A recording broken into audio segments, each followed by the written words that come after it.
দেশ সন্ধ্যায় স্বাগত জানাচ্ছি আমি ফখরুল ইসলাম। ঐক্যবিহীন সংস্কার বা সংস্কারবিহীন নির্বাচনে দেশ এগোবে না বললেন ডক্টর মোহাম্মদ ইউনূস। একসঙ্গে চলবে সংস্কার ও নির্বাচন প্রস্তুতি। প্রয়োজনীয় সংস্কার শেষে নির্বাচন চায় বিএনপি, চাপিয়ে দেয়া কিছু মানবে না জনগণ, লক্ষ্য স্থির করে এগিয়ে যাওয়ার তাগিদ দিয়েছে বিএনপি। এইসব ঘটনাগুলো নিয়ে আমরা আলোচনা করব নিশ্চয়ই। তবে আজকে আমরা শিরোনাম ঠিক করেছি সচিবালয় আগুন দুর্ঘটনা না ষড়যন্ত্র। এই শিরোনামে কথা বলতে আমার সঙ্গে স্টুডিওতে দুজন অতিথি আছেন, আমি একটু সরাসরি তাদেরকে পরিচয় করাতে চাই। আমার সঙ্গে আছেন মোস্তফা কামাল, উপবার্তা প্রধান, বাংলা ভিশন, এবং আমার সঙ্গে আছেন মেজর অবসরপ্রাপ্ত আহমেদ ফেরদৌস, কলামিস্ট, রাজনৈতিক ও নিরাপত্তা বিশ্লেষক। স্বাগত জানাচ্ছি আপনাকেও। প্রথমে মেজর অবসরপ্রাপ্ত আহমেদ ফেরদৌস আপনার কাছে আসতে চাই। আপনি জানেন যে সচিবালয়ের যে আগুনের ঘটনাটি, 7 নম্বর বিল্ডিং এ দুটি পাশে আলাদা আলাদা ভাবে আগুন জ্বলছিল ধাউ ধাউ করে। ঠিক রাতে 6 ঘন্টার বেশি সময় ধরে আগুনটি জ্বলছিল। আসলে কেউ বলছে এটি একটি ষড়যন্ত্র, নাশকতা, আবার কেউ দুর্ঘটনা। কোনটি আপনার কাছে কি মনে হয়? আসলে অনেক বিভ্রান্তি আসলে তৈরি হচ্ছে। আপনার দর্শকদের জন্য আর আমার সহ আলোচক ওনার জন্য সালাম।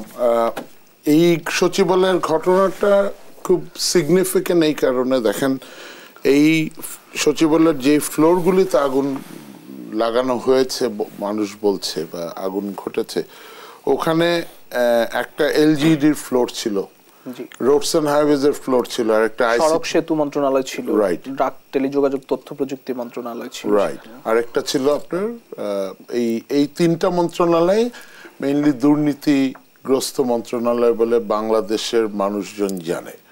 এবং বিগত ফ্যাসিস্ট সরকারের সময় এই মন্ত্রণালয়গুলিতে কিন্তু প্রচুর দুর্নীতি হয়েছিল, এবং এই দুর্নীতির কাগজপত্র যখন সরকার তলব করেছে, ঠিক সেই সময় যখন আগুনটা ধরে তখন জনমনে কিন্তু প্রশ্ন আসে যে পার্টিকুলার ওই ফ্লোরে কেন আগুন হলো, ওয়াই নট লাইক দুর্যোগ ও ত্রাণ মন্ত্রণালয় যেখানে রিলেটিভলি দুর্নীতি কম হয়েছে।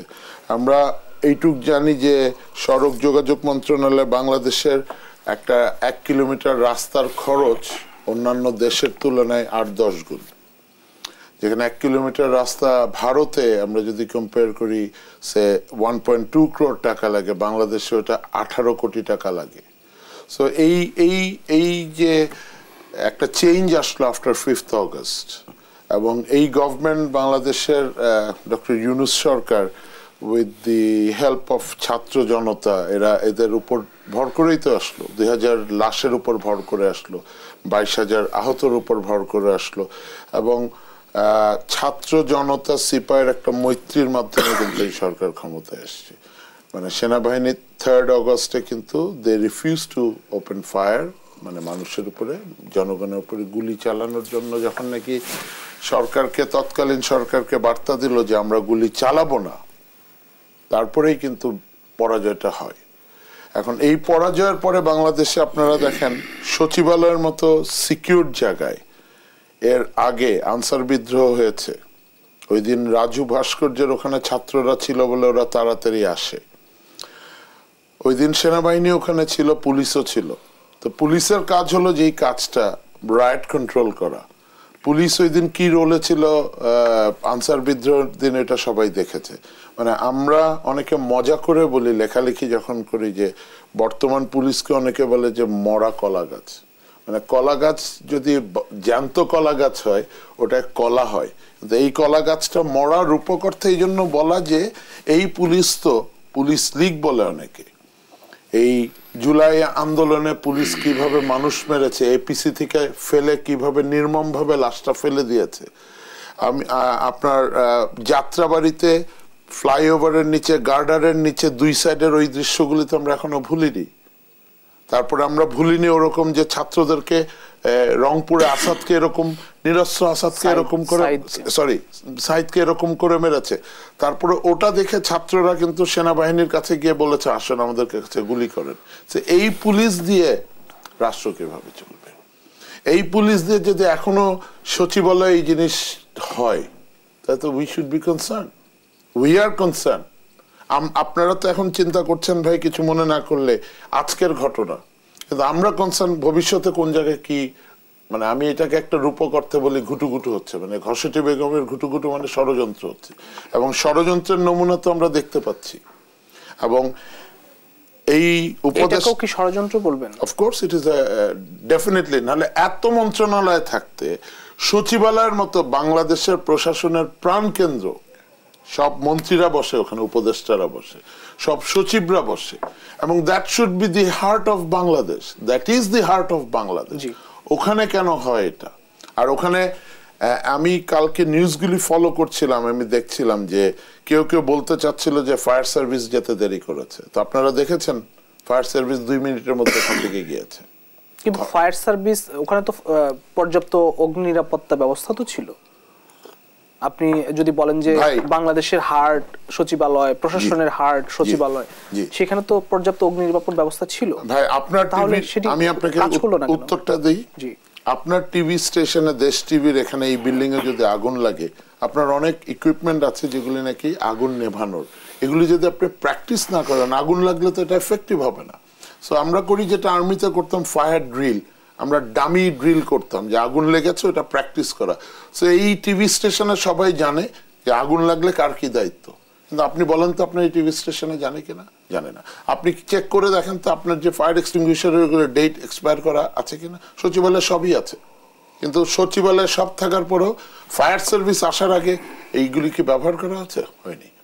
তো ফায়ার সার্ভিস কেন হলো না, কি মনে হয়? It is a lack of practice. বাংলাদেশে এই জিনিসটা হয় না। কমপ্লায়েন্স ইস্যু আছে, ফায়ার সেফটি আছে। সচিবালয় এখন কথা বললে অনেক কথা বলতে হয়। আরেকটা বিষয় হচ্ছে যে সচিবালয়ের যে গেটগুলো, সেগুলো দিয়ে ফায়ার সার্ভিসের যে বড় গাড়িগুলো আগুন নিভানো, that is a good point, সেগুলো কিন্তু ঢুকতে পারে। That is a good point. এখন গেট ভেঙে ঢুকতে হচ্ছে তো আমাকে, ওর পানি টেনে ঢুকতে হচ্ছে। এবং এটাকে আমাদের ফায়ার সার্ভিসকে বিব্রত করা হয়েছে এইভাবে যে সচিবালয়ের 60টা গাড়ি 19টা গাড়ির মধ্যে 9টা গাড়ি ঢুকে নাই, টিভি ক্যামেরার সামনে ওরা শো অফ করছে। That is not the case. আপনি উত্তর দিয়েছেন ভাই। এখন এই যে সচিবালয়ের এই আগুন, এই যে সেকেন্ড টাইম হলো, এটা তো সাবভার্সিভ অ্যাক্টিভিটি। এই কারণে দুর্নীতির ফাইলগুলিকে, আরেকটা তথ্য আপনাকে দেই, দুর্নীতির যে ফাইলগুলি, এটা রেকর্ডেড করা হয় নাই, ফাইলিং করা হয়নি, যার জন্য এখন পটুয়াখালী থেকে ফাইল আনতে হচ্ছে। আর মানে কি, এটা বোঝা যায় স্পষ্ট করে একটা গোষ্ঠী জেনে শুনে খাপটি মেরে থাকা প্রশাসনে একটা গোষ্ঠী, আমি বলতে বাধ্য হচ্ছি, এটা মানুষ বলছে, ঘাপটি মেরে থাকা একটা গোষ্ঠী এই আগুনগুলি ঘটিয়ে, আগুন লাগিয়ে ফাইলগুলি দুর্নীতিটাকে চাপা দেওয়ার। তার মানে কি, ফ্যাসিস্টের রক্ত, ফ্যাসিস্টের লোক এখনো প্রশাসনে বিদ্যমান। ধন্যবাদ। আমি আপনার কাছে আসবো, কারা চাপা দিয়েছে আর এর তো নিশ্চয়ই একটি তদন্ত হবে, এবং সেই তদন্তে বেরিয়ে আসবে কিনা, নাকি সেটিও চাপা পড়ে যাবে, আমি প্রশ্নটি আপনার কাছে রাখবো। আমি মোস্তফা কামাল আপনার কাছে আসতে চাই যে একই ভবন আলাদা আলাদা দুটি জায়গা আগুন লাগলো, এইটি কি পরিকল্পিত মনে হয় কিনা? জি, ধন্যবাদ আপনাকে। আগুন নিয়ে দুটি কথা বলা হয়, একটি হচ্ছে যে আগুন লাগে না, আগুন লাগানো হয়, নাম্বার 1। দ্বিতীয়টি হচ্ছে বলা হয় লোকালয়ের আগুন একটা সময়ে দেবালয়েও চলে যায়। তো দেবালয়ে এখন পর্যন্ত যায়নি, কিন্তু সচিবালয়ে গেছে। এগুলো আমাদের জন্য ভালো খবর নয়। আর যেহেতু আগুন লাগানো হয়, তার মতো জায়গা মতোই লাগানো হয়, যেখানেও লাগানো দরকার ওখানেই লাগিয়েছে। এই গেল একদিক।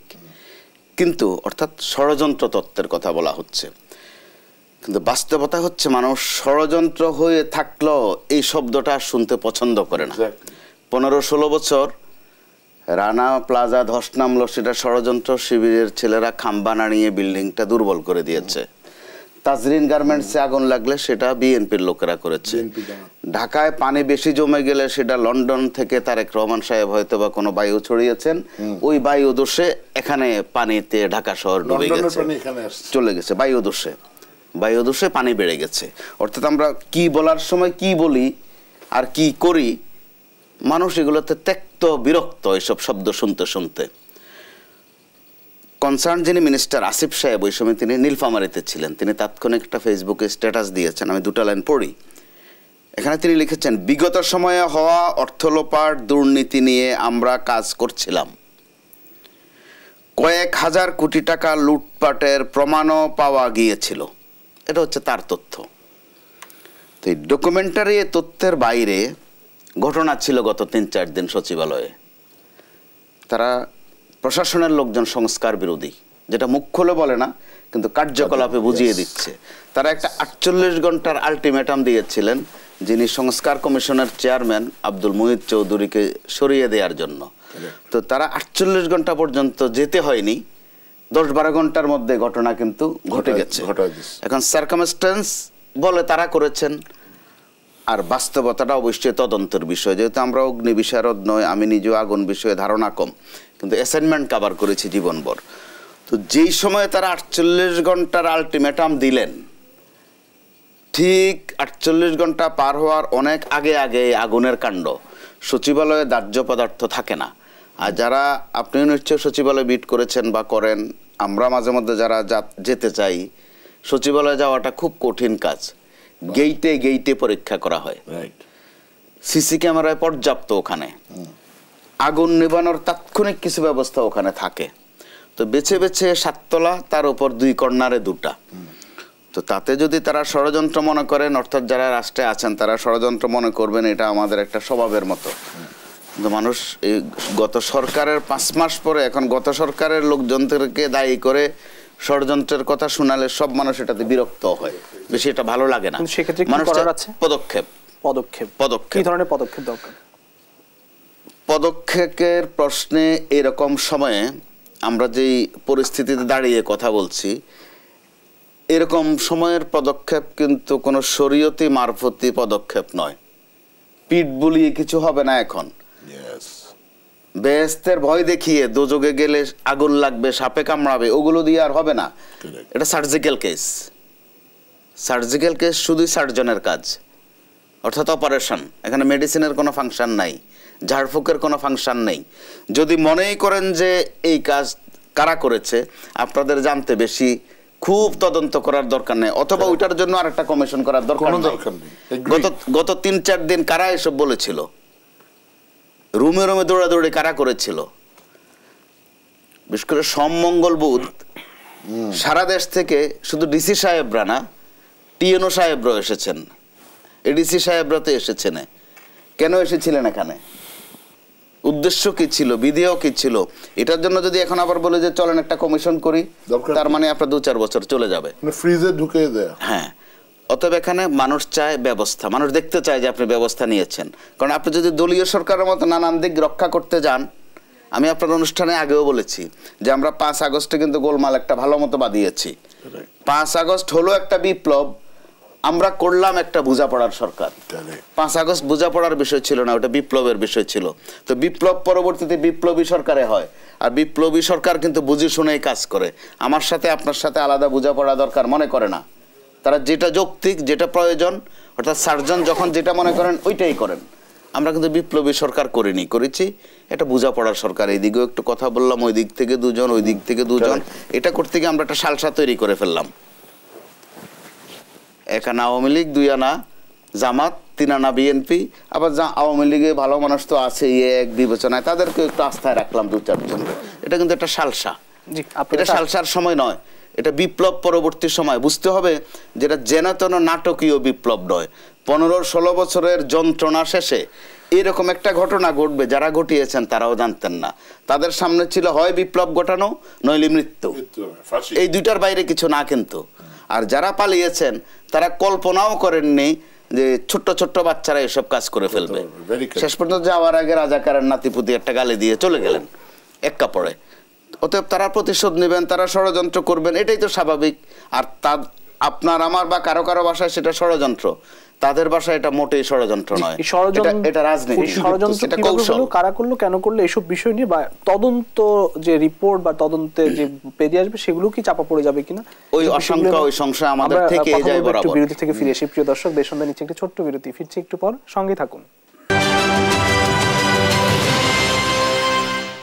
দেশ সন্ধ্যা আরো একবার স্বাগত জানাচ্ছি। আমরা সরাসরি আলোচনায় ফিরতে চাই। মেজর অবসরপ্রাপ্ত আহমেদ ফেরদৌস, আপনার কাছে আসি। আপনি বলছেন যে দুর্নীতি চাপা পড়ে গেছে, এই আগুনের পর চাপা পড়ে যাবে, এই ধরনের কিছু যেই তদন্ত হবে সেই তদন্ত কি চাপা পড়ে যাবে কি মনে হয়? বা নিশ্চয়ই এই ঘটনা আপনি বলছেন ষড়যন্ত্র নিশ্চয়ই কেউ জড়িত থাকে, সেটি তো বের হয়ে আসবে নিশ্চয়ই। আমি থ্যাংক ইউ, এটা একটা সুন্দর প্রশ্ন। দেখেন, 7 তলায় ছিল এলজিডি মন্ত্রণালয়, তাজুল ইসলাম সাহেব যে মন্ত্রী ছিলেন বোধহয় আওয়ামী লীগের। 8 তলায় ছিল রোডস এন্ড হাইওয়েজের, ওনাকে ওবায়দুল কাদের সাহেব, অনেকে কি জানি একটা পাখি কাদের সাহেব বলতেন। আর পাশে ছিলেন আইসিটি পলকের মন্ত্রণালয়। এই 3টা মন্ত্রণালয়ের ফাইলগুলি তো শেষ, খালাস, জয় বাংলা হয়ে গেছে। এগুলি নথিভুক্ত করা হয়নি ভাই। ই ফাইলিং হলে it would have been share. এখন আপনাকে এই ফাইল আনতে হলে, আমি একটা এক্সাম্পল দিচ্ছি না, পটুয়াখালীর থেকে খুঁজে দেখেন পটুয়াখালী কার বাড়ি। আর যে কমিশন হচ্ছে, আপনি আমাকে একটা প্রশ্নের উত্তর দেন তো, বিডিআর হত্যার কমিশনের রিপোর্ট কি আপনি দেখেছি ভাই? আপনি দেখেছেন? আমি দেখেছি? দেখিনি। কমিশন মানে খালাস। আরে আমার ভাই তো একটু আগে অ্যান্সার দিয়ে দিল, সচিবালয়ে কারা সংস্কার চায় না। আমি একটা ছোট্ট জরিপ করেছি ফেসবুকে, আমার সাথে তো অনেকে আছে, আমি মানুষের কথা শুনতে পছন্দ, যে গণজরিপে এরকম ছিল, জুলাই রেভলিউশনে সবচেয়ে বড় লাভবান কারা হয়েছে। অনেকে বলেছে বিএনপি, অনেকে বলেছে জামাত, অনেকে বলেছে এই, অনেকে বলেছে এই। যারা নাকি বুদ্ধিমান তারা কি বলেছে বলেন তো ভাই? কি হতে পারে ভাই, আপনি বলেন তো কি হতে পারে? তারা বলেছে প্রশাসন, বিশেষ করে আমলারা, বিশেষ করে অ্যাডমিন ক্যাডারের লোকজন লাভবান হয়েছে। তো এটা যদি মানুষজন, একটা সাধারণ মানুষ বুঝতে পারে, এটা যদি একটা সাধারণ মানুষ বুঝতে পারে, আমি আপনি কেন বুঝতে পারবো না? কমিশন কি ঠিক আছে, কমিশন হয়েছে, কমিশনের আউটকাম তো মানুষজন বলে দিচ্ছে, নাম্বার 1। নাম্বার 2 হলো, দেখেন এই গভর্নমেন্ট আসার পরে আর্মিকে ম্যাজিস্ট্রেসি পাওয়ার দেওয়া হয়েছে। আর্মিকে ম্যাজিস্ট্রেসি পাওয়ার অ্যাবিউজ করেছে। আপনারা আর্মিকে, আমার আর্মির 2টা হাত, আপনার আর আমার মতো 2টা হাত আর একটা রাইফেল আছে। আর ম্যাজিস্ট্রেসি পাওয়ারে অ্যারেস্ট করার অথরিটি আছে 4টা হাত। 4টা হাত দিয়ে আপনি আমাকে কয়টা কাজ দিচ্ছেন রাষ্ট্র আর্মিকে? আমি যেহেতু আর্মিতে ছিলাম রিটায়ার্ড, আমি আমার কমিউনিটির কথা আপনাদেরকে বলতে পারি, মানে হাউ দে ফিল। আমি চাকরিতে থাকলে হাউ উড আই ফিল। আমাকে দিচ্ছেন 14টা কাজ, আমাকে দ্রব্যমূল্য যেটা এখানে পাঠাচ্ছেন, সিন্ডিকেট ভাঙতে পাঠাচ্ছেন, আমাদেরকে যখন নাকি পুলিশ ফেল করে জনগণের প্রতিপক্ষ বানায় আপনি, আমি কেন আপনাকে পিটাবো? মানে এই সিস্টেম তো আমাকে দিচ্ছে, আমি কেন ভাইকে পিটাবো? ভাইকে ধরার জন্য তো পুলিশ আছে। I am not meant for police. But আমাদের সশস্ত্র বাহিনী, ওরা দেশপ্রেমিক বলে, ওদের বলে যেই কাজ দেয়া হচ্ছে করে যাচ্ছে। Is it hour job? কতদিন পুলিশকে আটকে রাখবো?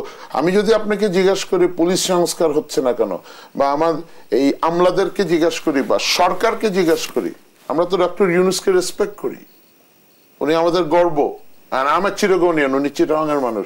অনেকে বলে চিটাগাং, আমি এখন নাম বললে বলি চট্টগ্রামগঞ্জ, অনেক চট্টগ্রামের উপদেষ্টা হয়ে গেছে, গোপালগঞ্জ আর চট্টগ্রামগঞ্জ। এনিওয়ে, ওইটা ছাড়াও এখন এই উপদেষ্টাদেরকে যদি রাষ্ট্রের বিভিন্ন সিস্টেম হেল্প না করে, ওনারা কিছু করতে পারবে? আপনার বাসায় আপনার স্ত্রী, আপনার মেয়ে, ছেলে যদি আপনাকে হেল্প না করে, আপনি তো বাসায় কাজ করতে পারবেন না। তো এখন এই আমলারা যেই কাজটা করেছে, সবাই বলছে কয়েকদিন আগে, ওনারা এই কমিটিকে মানে হুমকি দিয়েছে রীতিমতো, 48 ঘন্টার আলটিমেটাম দিয়েছে। ভাই রাইটলি বলেছে, 10টা ঘন্টা পার হতে দেয় নাই, এগুলি তো শেষ করে দিচ্ছে। আপনারা দেখেন নাই সচিবালয়ে কারা আসছে? ডিসি, ইউএনও, এরা কি জন্য আসছে? এডিসিরা, এনডিসিরা কেন? বেশ ওরা ভয় পেয়ে গিয়েছে যে এইবার হয়তো ধরা খাবো। তো ধরা খেলে, আমরা যখন সেনাবাহিনী বলি যে, সেনাবাহিনীর মেজরিটি বলে যে আয়নাঘর যদি আমি মেজর ফেরদৌস করে থাকি, আমি আমার ফাঁসি চাই। আমরা যখন এটা সৎ সাহস নিয়ে বলি, তা ওনাদের সমস্যা কি? ওনাদের সমস্যা হলো আমরা ওনাদের প্যাচের কারণে জনগণের কনফ্রন্ট করতে আপনারা আমাকে দিচ্ছেন। This is very bad, and রাষ্ট্রের জন্য এটা খুব খারাপ। দেখেন আরেকটা জিনিস, চিটাঙে যে চিন্ময় অ্যারেস্ট নিয়ে একটা, আমি ইউনিভার্সিটি, ওই ইউনিভার্সিটির ছাত্র, ইসলামিক ইউনিভার্সিটি ঢাকা ক্যাম্পাস, আমি ওই ইউনিভার্সিটির শিক্ষকতা করতাম। আমার ইউনিভার্সিটির একটা চিটাঙের ছেলে অ্যাডভোকেট আলিফ মারা গেল, এই প্রশাসনিক ভুলের কারণে মারা যায়নি। আপনারা জানেন না এটা কারা করেছে? রাষ্ট্র জানে না এটা কারা করেছে? এখন চিটাঙে যদি হিন্দু মুসলিম রায়েট হতো, খুনাখুনি হতো, হয় নাই? বর্ডারে হয়নি? বর্ডারে আমাদের আগরতলার কনসুলেটের বাংলাদেশের পতাকা পোড়ায় নেই? কি করতে পারছি আমরা? কি করতে পারছে আমাদের এই প্রশাসন? এই জিনিসগুলি মানুষের মনে আসছে। আমি বিনয়ের সাথে ক্ষমা চাচ্ছি ভাই আপনাদের কাছে যে আমার শরীরটা খারাপ বলে আমাকে একটু জোরে কথা বলতে হচ্ছে, বাট এটা আমার হৃদয়ের রক্তক্ষরণ। আপনারা বাধ্য করছেন এই সশস্ত্র বাহিনীকে আবার পিনাকিদার মতো বলতে সেনাবাহিনী না সোনাবাহিনী। এটা আমার কষ্ট লাগে আমার ইউনিফর্মের কাছে।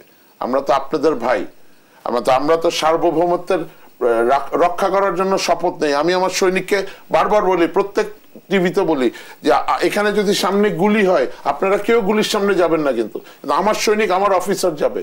দ্য অনলি রিজন ওদেরকে মোটিভেট করা হয়, তোরা এখানে আছিস, তোদের একটা ইমানি দায়িত্ব, দেশ রাষ্ট্র বাংলাদেশ ঘুমায় আছে, তোদের লাস্ট গুলিটার পরে তোর বোন বা তোর ওয়াইফের রেপ হবে, তোর মার রেপ হবে, তো তোদের এই বুক থাকতে কিভাবে, এই মোটিভেশনের স্পিরিট ওরা ইয়া করে। আর আপনারা আমাদেরকে কোথায় নামায় নিয়ে আসছেন? আপনারা আমাদেরকে রাস্তা বানাইতে নিয়ে আসছেন, এলজিডির রাস্তা, আবার বলেন আমরা চোর। ইয়াস আমরা চোর, কিন্তু আপনার এই এলজিডি ফেল করছে কেন? রোডস এন্ড হাইওয়েজ ফেল করছে কেন? ওরা পারে না কেন? তো আপনারা আমাদেরকে হোটেলও করতে দিবেন, পারেন না, রাস্তাও করতে দিবেন, পারেন না। What is this? আমরা সবকিছু নীরবে সহ্য করে যাই বলে আমাদের পোশাকে যারা আছে তারা হয়তো বলতে পারে না, বাট এটা আমার খারাপ লাগে। আপনি কিভাবে বলেন আমাদেরকে ভাই? ভাই আপনি কিভাবে বলেন আমাকে? সেনাবাহিনীকে সোনাবাহিনী বলেন, আপনার ভাই নাই আমি? আপনার খারাপ লাগা উচিত না ভাই? আমি এই প্রশ্নটা রেখে চলে যেতে চাই। অর্থাৎ অব্যক্তি, অশ্রদ্ধা, অব্যক্তি করা, অশ্রদ্ধা করা, অগ্রাহ্য করা, তাচ্ছিল্য করার একটা বিমারি কিন্তু আমাদের মধ্যে আছে। সেটা শুধু সেনাবাহিনী নয়, সবাই সবাইকে আমরা কম বেশি করি। তো মূল বিষয় যেটা, এর আগে বাংলাদেশ ব্যাংকে একবার হ্যাকিং হয়েছিল, ঠিক তার কয়েকদিনের মধ্যে একটা আগুনও লেগে গেল। নির্বাচন কমিশনে 2014-2018 সালে কোন খাতে কত খরচ হয়েছে কেউ জানছিল না। নির্বাচন ম্যানিপুলেট তো আরেকটা বিষয় আছেই, শুধু অর্থনৈতিক হিসাবটা কিন্তু একটু কানাঘুষা চলছিল, তার দিন কয়েকের মধ্যে ওখানে একটা আগুন লেগে গেল। অর্থাৎ এই যে পারিপার্শ্বিকতাগুলো আমাদেরকে ভয় দেখায়। আর ভাই যেটা বলছিলেন, আমরা এই যে সংস্কার, আপনার প্রশ্নের মধ্যে আছে বারবার সংস্কারের কথা, এবার এটাই তো মূল প্রতিপাদ্য ছিল, সংস্কার। আজকে আমি প্রশ্নটি করি, আজকেও কিন্তু সংস্কার নিয়ে কথা হয়েছে। প্রধান উপদেষ্টা বলছেন ঐক্যবিহীন সংস্কার বা সংস্কারবিহীন নির্বাচনে দেশ এগোবে না এবং একসঙ্গে চলবে সংস্কার নির্বাচন প্রস্তুতি। নির্বাচনের একটি সময় সীমা তিনি বলেছেন প্রধান উপদেষ্টা, কিন্তু এটি নিয়ে বিতর্ক থামছে না রাজনৈতিক অঙ্গনে। যেহেতু শ্রদ্ধা করার অভ্যাস কম, ভক্তি করার অভ্যাস কম, কেউ একটা বললে সেটা শুরুই বলবো না, না দিয়েই এক বাক্য হয়ে যায় আমার। আপনি বললেন আজ শুক্রবার, আমি বললাম না না আগামীকাল শনিবার, অর্থাৎ কথা আপনারটাই বললাম কিন্তু না দিয়ে বললাম। এবার যখন সংস্কারের প্রশ্ন আসলো, সবার আগে কিন্তু সংস্কার নিজে নিজে হয়ে গেল, সংস্কার আরোপ করে হয় না, এটা ভিতর থেকে আসতে হয়। বাংলাদেশ সেনাবাহিনী, তাদেরকে নিয়ে বিতর্ক ছিল, অল্প সময়ের মধ্যে বিশেষ করে আয়নাগর তারা স্বীকারও করলো, সেটা ক্লোজও করে দিল। এরপরে আস্তে ধীরে ধীরে আপনি দেখেন র্যাবও কিন্তু দুঃখ প্রকাশ করেছে, আমরা কিন্তু ওইরকমটা ধারণা করিনি, দুঃখ প্রকাশ করেছে, ক্ষমা চেয়েছে। পুলিশ প্রধান যিনি, তিনি কিন্তু আবেগঘন হয়ে কেঁদেও ফেলেছেন। পুলিশের দায় তিনি সইতে কষ্ট হচ্ছে তার, উনি অপমানিত বোধ করছেন। আরো বিভিন্ন সেক্টরে কিন্তু একটু একটু একটু সংস্কারের বাতাস আছে, কিন্তু প্রশাসনের দিক থেকে আজ পর্যন্ত কেউ সরি বলেছে এটাকে আমরা পেয়েছি? পাইনি। যেমন আওয়ামী লীগও বলে নাই। বরং প্রশাসনের লোকজন একটা সংস্কার হয়েছে, তাদের কাছে সংস্কারের অর্থ কিন্তু ভিন্ন। শেরপুরে ছিল আগে, এখন আস্তে করে ঢাকায় চলে এসেছে। হ্যাঁ, কি কোটা যে আমি খুব বঞ্চিত, তিনি কবে যেন বঞ্চিত ছিলেন, খুব তেগে ছিলেন, বড় কষ্টে ছিলেন। ওনার আমল নামা যে ওনারা কিন্তু একজন আরেকজনেরটা জানেন। তিনি ময়মনসিংহে কি করেছেন, এখন হয়তো খাগড়াছড়ি গেছেন, কয়েকদিন বেড়াবেন ওখানে উনি, অথবা বাড়িতে পাঠিয়ে দিলেন, বললেন যে বাড়িতে পাঠিয়ে দেওয়া হয়েছে স্বাস্থ্যস্বরূপ। এটা কোনো শাস্তি না, বাড়িতে পাঠিয়ে দেওয়া শাস্তি না, বদলিও মোটে শাস্তি না, এটা চাকরির অংশ। এখন তারা বেশ হৃষ্টপুষ্টতর তাজা সচিবালয়ে, প্রচুর পদোন্নতি হয়েছে, পদায়ন হচ্ছে। এখন গত কয়েকদিন চলছে আবার ডিসি নিয়ে, এর আগে ডিসি পদায়ন নিয়ে আমরা টাকার লেনদেনের তথ্য পেয়েছি, কিন্তু বিহিত হয়নি। গত কয়েকদিনেরটা তারা যেভাবে নামলেন, একদম প্রকাশ্যে নামলেন। ক্লাস 1-2 ছেলেমেয়েরা যেরকম দুষ্টামি করে ক্লাসে, গত রবি সোমমঙ্গল কিন্তু সচিবালয়ে তাই হয়েছে। আরেকটা কথা আপনারা আমি কানে কানে বলার মতো বলে রাখি, আমলাদের সম্পত্তির হিসাব দেওয়ার একটা কিন্তু টাইম ছিল, আমরা ভুলেও গেছি। ওটা লাস্ট ডেট ছিল 30 নভেম্বর। তারা কিন্তু ওটা কৌশলে আসতে পিছিয়ে দিলেন। কবে নিলেন? 31 ডিসেম্বর। সেটা এখন 31 ডিসেম্বরও হচ্ছে না, সেটা নিয়ে গেলেন 15 ফেব্রুয়ারি। অর্থাৎ তাদের যে অংশটুকু ওগুলো কিন্তু গোপনে গোপনে তারা সেরে নিচ্ছেন, আর সংস্কারের আওয়াজ অন্যান্যদেরকে দিয়ে দিচ্ছেন। 5 আগস্টের আগ পর্যন্ত অঘটন সব পুলিশে করেছে, সব আওয়ামী লীগ যুবলীগ করেছে। ডিসি সাহেবরা কোথায় ছিলেন? এডিসি সাহেবরা, ইউএনও সাহেবরা, অথবা Joy Bangla league, police league, OC league, SP league, ওনারা কিন্তু ঠিকঠাক মতো বহাত তবিয়তে আছেন। ডিসি সাহেবের সিগন্যাল ছাড়া একটা জেলায় নির্বাচন হয় না। দিনের ভোটটা রাতে ওনাদের একটা সম্পৃক্ততা আছে। বিনা ভোটে 153টা ভোটের বাক্স ভরিয়ে ফেলা, এটা ওনাদের ক্যারিশমা আছে। ওনারা চাইবেন খুব দ্রুত একটা নির্বাচন। ওনারা এতই ক্যাপাবল, ওনারা চাইলে আগামী 3 দিনের মধ্যে নির্বাচন তুলে দিতে পারবেন। ওনাদের কাছে ভোটের সিটও থাকে, ওনারা কবর থেকে ভোটার নিয়ে আসতে পারবেন। ওই দৃষ্টান্ত ওনারা কিন্তু দেখিয়েছেন। এখন আমাদের রাজনৈতিক দলগুলো, আপনার প্রশ্নের প্রেক্ষিতে বলি, যেভাবে দ্রুত, অতি দ্রুত নির্বাচন চাচ্ছেন, মাঝে দিয়ে ডক্টর ইউনূস সাহেব কিন্তু একটু গোসাও করেছেন একদিন, দিয়ে দেব, যে এরকম হলে আমি দ্রুতই নির্বাচন দিয়ে দেবো। এটার অর্থ কি আমরা মোটামুটি বুঝি না? কারণ নির্বাচন করার ক্যাপাসিটি আমাদের এই ডিসি সাহেবদের বা ওসি সাহেবদের আচ্ছা মতো আছে। ওনারা 1 সপ্তাহের মধ্যে চমৎকার নির্বাচন ফলাফল সহ আপনার হাতে হাতে দিয়ে যেতে পারবে। ওই ক্যাপাসিটি গত 15-16 বছরে তারা দেখিয়েছেন, এবং তারা দাবিও করেছেন যে তারা এত সুন্দর নির্বাচন করেন, এটা বিদেশেও রপ্তানি করা যায় তাদের এই মডেল। তো এখানে সার্কামস্টেন্স তথ্যগুলো আমাদেরকে বলে দিচ্ছে, এটা খুব গবেষণার দাবি রাখে না যে ওনারা কি চাচ্ছেন এখন। ওই ক্ষেত্রে সরকার যদি এই ক্ষেত্রে সুশীল আচরণ করে, তাদেরকে নিয়ন্ত্রণে আনা যাবে না। এখানে বিপ্লবী অ্যাকশনটা অবশ্যই বিপ্লবী অ্যাকশনে লাগবে। অসংখ্য ধন্যবাদ। আমরা এই আলোচনা আবারও ফিরবো নিশ্চয়ই। একটি বিরতি থেকে ফিরে এসে প্রিয় দর্শক, দেশ সন্ধ্যা নিচ্ছে একটি ছোট্ট বিরতি, ফিরছে একটু পর, সঙ্গে থাকুন। দেশ সন্ধ্যা আরো একবার স্বাগত জানাচ্ছি। আমরা একদম শেষ পর্যায়ে চলে এসেছি আলোচনায়। আমরা মেজর অবসরপ্রাপ্ত আহমেদ ফেরদৌস, আপনার কাছে আসি। নির্বাচন এবং সংস্কার বিষয়টি নিয়ে আসলে বিতর্ক কোনোভাবেই থামে না। রাজনৈতিক দল বা সরকার তারা পাল্টাপাল্টি আসলে কথা বলছেন, কিন্তু একটি নিশ্চয়ই গণতান্ত্রিক প্রক্রিয়া এগিয়ে যাওয়া দরকার। কি বলবেন এই জায়গায়? না, নির্বাচন তো একটা সভ্য দেশে তো একটা আসলে নির্বাচন হতে হবে, বা গণতান্ত্রিক একটা পরিবেশ থাকতে হবে একটা, নাহলে তো আমরা একটা অসভ্য জাতি হয়ে যাব। বাংলাদেশ তো অসভ্য জাতি না, বাংলাদেশ তো অসভ্য রাষ্ট্র না। বাংলাদেশ গত 15-16 বছরে সব সিস্টেমগুলি যেহেতু ফেল করানো হয়েছে ইচ্ছাকৃতভাবে, এবং নির্বাচন ব্যবস্থাটাকে বিশ্ব রেকর্ড করা হয়েছে ইন টার্মস অফ করাপশন। মানে আমি গত 2024 নির্বাচনে গিয়েছি আমার বাবা মা, মৃত বাবা মাকে দেখতে, যদি গিয়ে আব্বা আম্মার দেখা পাই, কারণ আব্বা আম্মা তো ভোট দিতে আসবে, কবর থেকে উঠে আসে। এবং ভাই যেটা বলেছে যে এই নির্বাচন ব্যবস্থা যে আমলারা এত সুন্দর করে সাজিয়েছে, যেটা আমরা এখন ভারতে এক্সপোর্ট করতে পারি, যারা যারা চায়। মানে Bangladesh is become a champion of নির্বাচন, নাম্বার 1। আর নির্বাচন হওয়ার আগে যে সংস্কারগুলি দরকার, সিস্টেমগুলি ঠিক না হয় নির্বাচন হলে, এই যে ভাইয়ের কথায় বা জনগণের কথায় বলে রাতের ভোট, দিনের vote, ballot vote, 153 seat vote, DC সাহেবদের ভোট, আপাদের ভোট, সচিবদের ভোট, তাতে একই জিনিস থাকবে। তাইলে আর আমার প্রশ্ন যে তাহলে কেন এই আন্দোলন হলো? ওই আন্দোলনে ছাত্ররা কেন 2000 মরল? 16 বছর ধরে কিছু হলে বিএনপি জামাতের এতগুলি নেতা মরল, নির্যাতিত মামলা হলো, জেলে পৌঁছলো, মারা গেল, কি লাভ?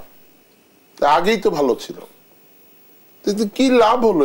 এই ইয়াতে লাভ একটাই হলো, ওই যে ঘুরে ফিরে জনতার মঞ্চের বিজয় হলো। এবং আজকে আমাদেরকে বলতে হবে, আপনাদেরকে সবাইকে, মিডিয়ার রোল এখানে আছে, আপনারা জনতার মঞ্চের বিচার চাইতে হবে আপনাদেরকে। বাংলাদেশের রাষ্ট্র বাংলাদেশের কাছে, বাংলাদেশি নাগরিক হিসাবে, আমি আওয়ামী লীগ করি না, বিএনপি করি না, আমি নন পলিটিক্যাল, আমি তো রাজনৈতিক সচেতন একটা মানুষ, আমার তো কথা বলার নাগরিক অধিকার আছে, আমার রাষ্ট্রের মানুষের প্রত্যেকটা কথা বলার অধিকার আছে, যেটা খর্ব করা হয়েছিল, গলা চিপে ধরা হয়েছিল ডিজিটাল সিকিউরিটি অ্যাক্টের মাধ্যমে। তো এখন জনতার মঞ্চের বিচার যদি না হয়, এসব কমিশন টমিশন এগুলি আইওয়াস বকওয়াস, এগুলি দিয়ে আমাদের সাথে ফাইজলামি না করলেও খুশি হই আমরা। আমরা শান্তিপ্রিয় জনগণ। আমরা সরকার, ডক্টর ইউনূস স্যার আমাদেরকে বলেছেন, উনি একজন রেসপেক্টেবল ফিগার। আমি একটা কম্প্যারিজন দিয়েছিলাম একটা ইয়াতে, অক্সফোর্ডে doctor Yunus was giving lecture, এবং ওখানে যারা ছিল শুনে মন্ত্রমুগ্ধের মতো শুনছিল। আমাদেরকে যখন ভারতীয় টিভি মেলাইন করছিল আর বাংলা নাকি একটা, হ্যাঁ, বাংলাদেশে হিন্দুদের উপর আমরা অত্যাচার করি, মিথ্যা প্রপাগান্ডা, তখন আমি একটা দিয়েছিলাম যে আপনাদের মোদিজিকে দয়া করে অক্সফোর্ডে নেন, উনি তো ঠিক মতো ইংরেজিও বলতে পারবে না, হামনে গিয়া কামনে গিয়া এরকম মাথা নাড়ায় কথা বলবে। আমাদের ডক্টর ইউনূস স্যার যদি এখানে না থাকতেন, ওনার যে ব্র্যান্ড ভ্যালু, আমাদের উপর আরো খড়গ আসতো, এটা তো অস্বীকার করার কিছু নেই। আর আমাদের এখন একটা আইসিইউতে আছে আমরা একটা জায়গায়, এই সময় যদি এই প্রশাসন বিদ্রোহ করে, দিস ইজ আ কন্টেম্পট। প্রশাসন কিভাবে আন্দোলন করে, প্রশাসনের যারা আছে তাদের ফাইলগুলি এই যে সবাই দিয়েছে যে সম্পদের বিবরণ, তাই না ভাই? এটা কি বলে সম্পদের, ওনাদের সম্পদের বিবরণ কোথায়? কেন আমাদের জানার অধিকার নাই? আমার ভাই তো একজন সেক্রেটারি, আমার জানার অধিকার নাই? আপনি জানতে চান সেনাবাহিনীর আয়নাঘরের ইয়া, তো আমার কেন আপনি অধিকারটাকে বঞ্চিত করতেছেন? এটা হলো এক।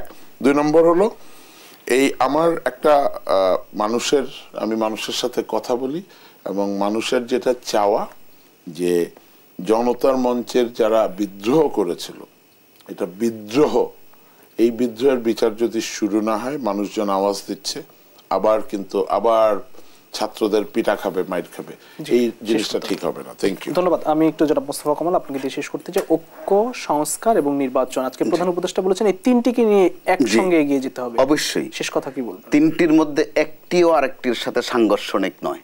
জি, যদিও তাৎক্ষণিকতা ছিল যে আগে সংস্কার পরে নির্বাচন, হয়তো বা ওই সময়ের পরিস্থিতিটা ওইরকম ছিল, অর্থাৎ 7-8 তারিখে।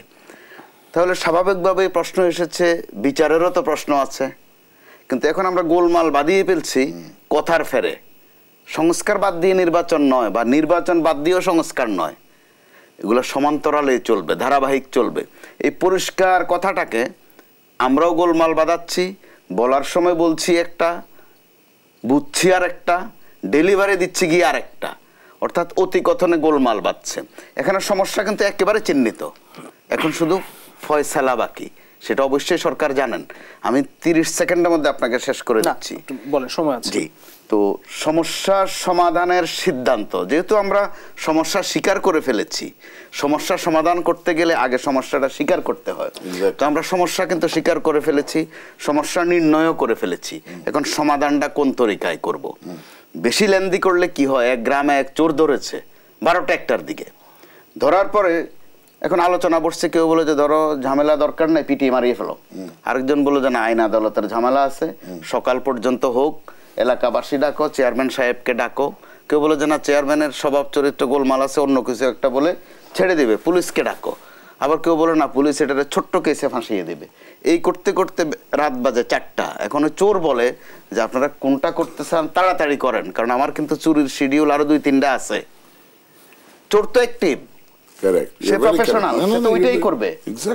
সে বরং গৃহস্থদের উপর বিরক্ত হচ্ছে। তো আমাদের এখন কারা দুষ্ট, কারা অনাচার বিচার করেছে, তারা কিন্তু চিহ্নিত। তারা তো চাইবেই সময় ক্ষেপণ হোক, আমরা নানানতা বলে সময় নষ্ট করি। তাদেরকে অবশ্যই ট্রায়ালে নিয়ে আসেন। ট্রায়ালে আনা এটা বিপ্লবী কাজ, এটা খুব বোঝা পড়ার কাজ না যে বিধিতে আছে কিনা, বিধানে আছে কিনা, আইনে আছে কিনা। হ্যাঁ, তো এইসব করতে গেলে প্রশ্ন তো ভিন্ন দিকেও আসতে পারে। এর মধ্যে তো আসছেও যে বুঝলাম তত্ত্বাবধায়ক আসবে, পরবর্তী তত্ত্বাবধায়কটা কে হবে? যদি সাবেক প্রধান বিচারপতি দিয়ে হয়, তাহলে যে আমাদের ওই শাহিন ভাই নামে যে একজন বিচারপতি আছেন, উনি প্রধান বিচারপতি না, ওনার নাম শাহিন ভাই। যে রুমে গিয়ে আমরা চা বিস্কুট খেতাম, তাহলে তো সিরিয়াল উনিই পড়ে দেখি, আসো আবার নামি, 0 পয়েন্টে যাই, 32 নম্বরে যাই। অর্থাৎ গোলমাল বাঁধানোর সুযোগগুলো না দেয়া, দ্রুত আপনি পদক্ষেপে গেলে এই গোলমালগুলো বাঁধবে না, আজে বাজে কথা আসবে না। কারণ এখন আপনি দিন যত যাবে, আপনি সূরা ইউনূস পড়তে গেলেও ভেজালে পড়বেন, যে সূরা পড়লেন কেন, দোষ হবে। অর্থাৎ ভক্তি নাই, শ্রদ্ধা নাই, ভুল ধরার একটা টেন্ডেন্সি কিন্তু ডেভেলপ করতেছে আমাদের মধ্যে, কথার মধ্যেই ভুল ধরা। কারণ এখন ভুল ধরার সময় না, এখন কাজ করার সময়। এখন উপদেষ্টারা কি ভাই এই বিতর্কের জায়গাগুলো থেকে নিশ্চয়ই বেরিয়ে আসতে হবে, অবশ্যই বেরিয়ে আসতে হবে। সবার আগে ঐক্যটি কিন্তু ঐক্যটি ঠিক রাখতে হবে। 5 আগস্টে যে ঐক্যটি হয়েছে তাদের নিজেদের স্মরণ করতে হবে। আজকের এই সময়ে যদি 5 আগস্টের আগের ওই সরকার থাকতো, তাদের ঠিকানা কোথায় হতো? কবরে নাকি জেলে নাকি বিদেশে? আপনি গত 5-7 দিন একটা বিষয় খেয়াল করেছেন কিনা, আমি গণমাধ্যমের জায়গা থেকে খেয়াল করি, প্রায় প্রত্যেক দিন বিএনপি বা জামাতের নেতাদের ছেলে মেয়েদের বিয়ে হচ্ছে। কারণটা কি? গত 16-17 বছর তাদের এক একজনের ছেলে মেয়ে পর্যন্ত বিয়ের উপযুক্ত ছেলে মেয়ে বিয়ে হয়নি। তারা কেউ ছিলেন জেলে, কেউ ছিলেন পলাতক, কেউ দেশে, কেউ বিদেশে। তাহলে আপনি আপনার অবস্থাটা ভাবেন, আপনার ঠিকানাটা কোথায় হতো এখন? আপনি এই সময় ছোট্টখাট্ট বিষয় নিয়ে ভুল ধরা, ত্রুটি খোঁজা, তাচ্ছিল্য করা, মস্করা করা। সেনাপ্রধান বললেন 18 মাস লাগতে পারে, আপনি চট করে ভুল ধরে ফেলেন। 18 মাস, এটা তো 1.5 বছর, 1.5 বছর বললো হতো। 18 মাস অর্থ তো 1.5 বছরই। কি ভুল ধরলেন? আজকে কি বার? এটা শনিবার না? এরপরে একজন উপদেষ্টা বললেন যে আমি আশা করি আগামী নতুন বছরে একটা নতুন সরকার হবে। ভুল কি বললেন? একই তো কথা, 2-4 মাস এদিক সেদিক হয়, বিতর্কের কি আছে? পরবর্তীতে প্রধান উপদেষ্টাও বললেন যে বছরের শেষ দিক অথবা আগামী বছরের আগের দিক, যোগ করেন আপনি 18-19-20 হয়। পরবর্তী ওনার প্রেস সেক্রেটারি আরো ব্যাখ্যা করে বললেন যে উনি তো চাকরি করেন, উনিও কথা বললেন কেন? অর্থাৎ আপনার টার্গেটে হচ্ছে ত্রুটি ধরা, টোকাই করা, আমরা বলি ডিস্টার্ব করা। তাহলে ওই সুযোগটা কম দেয়া, দ্রুত